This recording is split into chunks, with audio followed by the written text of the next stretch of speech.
भारत का संविधान, जो देश की सर्वोच्च विधि है, अपने पहले भाग में संघ और उसका राज्य क्षेत्र का विस्तार से उल्लेख करता है।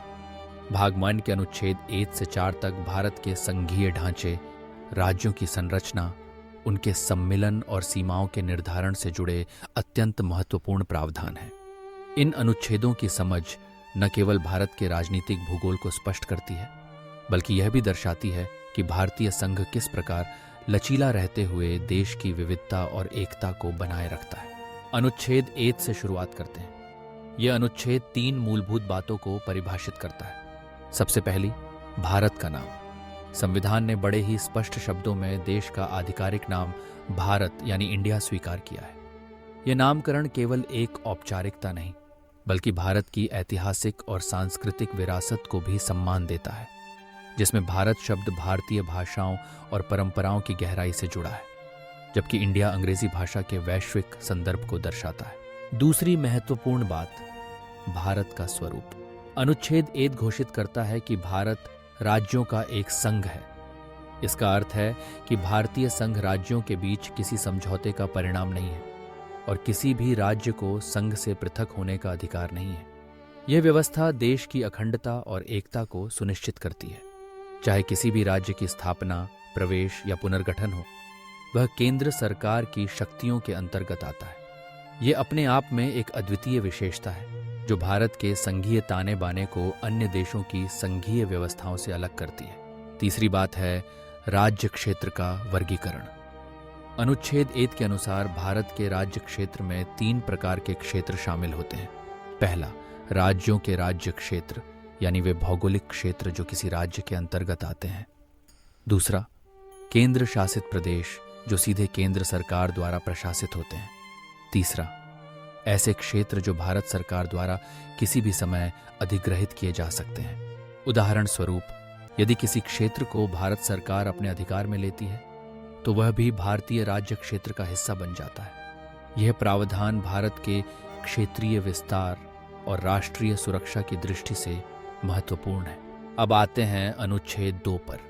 यह अनुच्छेद संसद को शक्ति प्रदान करता है कि वह नए राज्यों का प्रवेश या स्थापना कर सकती है। इसका आशय है कि यदि कोई क्षेत्र या राज्य जो पहले भारतीय संघ का हिस्सा नहीं था, उसे कानून बनाकर भारत में शामिल किया जा सकता है। साथ ही संसद नए राज्यों का निर्माण भी कर सकती है, अर्थात जिनका अस्तित्व पहले नहीं था उन्हें स्थापित किया जा सकता है। इसका ऐतिहासिक उदाहरण सिक्किम है, जिसे 1974 में 35वें संविधान संशोधन अधिनियम के तहत एक सहयोगी राज्य के रूप में शामिल किया गया था और बाद में 1975 में 26वें संशोधन के अंतर्गत पूर्ण राज्य का दर्जा दिया गया। यह अनुच्छेद भारत को लचीला बनाता है, जिससे समय समय पर देश के प्रशासनिक और राजनीतिक मानचित्र में परिवर्तन संभव हो सके। अनुच्छेद 3 संसद को और भी व्यापक अधिकार देता है, जिसमें मौजूदा राज्यों के क्षेत्रों, सीमाओं या नामों में परिवर्तन करने की शक्ति शामिल है। संसद निम्नलिखित कार्य कर सकती है: किसी राज्य का क्षेत्र अलग करके नया राज्य बनाना, 2 या अधिक राज्यों को मिलाकर नया राज्य बनाना, राज्यों के हिस्सों को मिलाकर नया राज्य बनाना, किसी राज्य का क्षेत्रफल बढ़ाना या घटाना, सीमाओं में परिवर्तन करना या राज्य का नाम बदलना। इस प्रक्रिया की खासियत यह है कि ऐसा कोई भी विधेयक केवल राष्ट्रपति की सिफारिश पर ही संसद में प्रस्तुत किया जा सकता है। जब संसद कोई ऐसा विधेयक लाती है, तो राष्ट्रपति उसे संबंधित राज्य की विधानमंडल के पास राय लेने के लिए भेजता है। हालांकि संसद राज्य की राय मानने के लिए बाध्य नहीं है। यह अंतिम निर्णय संसद के विवेक पर निर्भर करता है। इस अनुच्छेद ने ही भारत में आंध्र प्रदेश, तेलंगाना, छत्तीसगढ़, उत्तराखंड, झारखंड जैसे नए राज्यों के गठन को संभव बनाया है। अनुच्छेद 4 इस पूरी प्रक्रिया को सरल और व्यावहारिक बनाता है। यह स्पष्ट करता है कि अनुच्छेद 2 और 3 के तहत बनाए गए किसी भी कानून को संविधान के अनुच्छेद 368 के तहत संवैधानिक संशोधन नहीं माना जाएगा।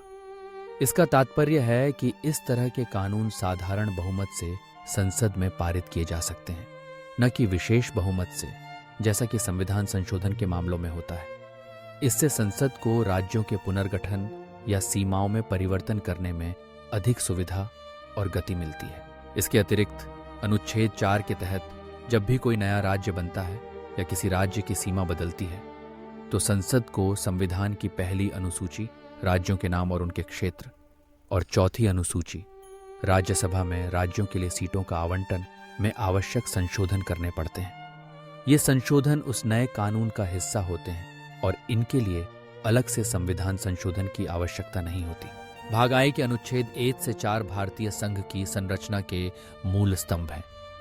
इनकी वजह से भारत का संविधान एक लचीला और व्यावहारिक ढांचा प्रदान करता है, जिसमें देश की एकता और अखंडता कायम रखते हुए विभिन्न राज्यों, केंद्र शासित प्रदेशों और नए क्षेत्रों के सम्मिलन, विभाजन या नामांतरण की प्रक्रिया को सहज और नियंत्रित रखा गया है। यह व्यवस्था भारत को समय समय पर सामाजिक, सांस्कृतिक और प्रशासनिक आवश्यकताओं के अनुसार अपने राज्य क्षेत्र का पुनर्गठन करने की शक्ति देती है। इन अनुच्छेदों के महत्व को समझना इसलिए आवश्यक है क्योंकि भारत जैसे विशाल और विविधतापूर्ण देश में प्रशासनिक सीमाओं का निर्धारण, राज्यों का गठन और क्षेत्रीय पहचान का सम्मान करना सुशासन और राष्ट्रीय एकता की दृष्टि से अनिवार्य है। संविधान के इन प्रावधानों के कारण ही भारत बार बार अपने राज्य मानचित्र में परिवर्तन करते हुए भी एक सशक्त और अखंड राष्ट्र बना हुआ है। संक्षेप में भाग I के अनुच्छेद 1 से 4 भारत की राजनीतिक और प्रशासनिक संरचना की नींव है, जो राष्ट्र की एकता, अखंडता और विविधता को समेटे हुए हैं। यही वे प्रावधान हैं जिनकी वजह से भारत एक जीवंत, गतिशील और समावेशी संघ है, जो समय के साथ बदलती आवश्यकताओं और चुनौतियों का सामना करने में सक्षम है।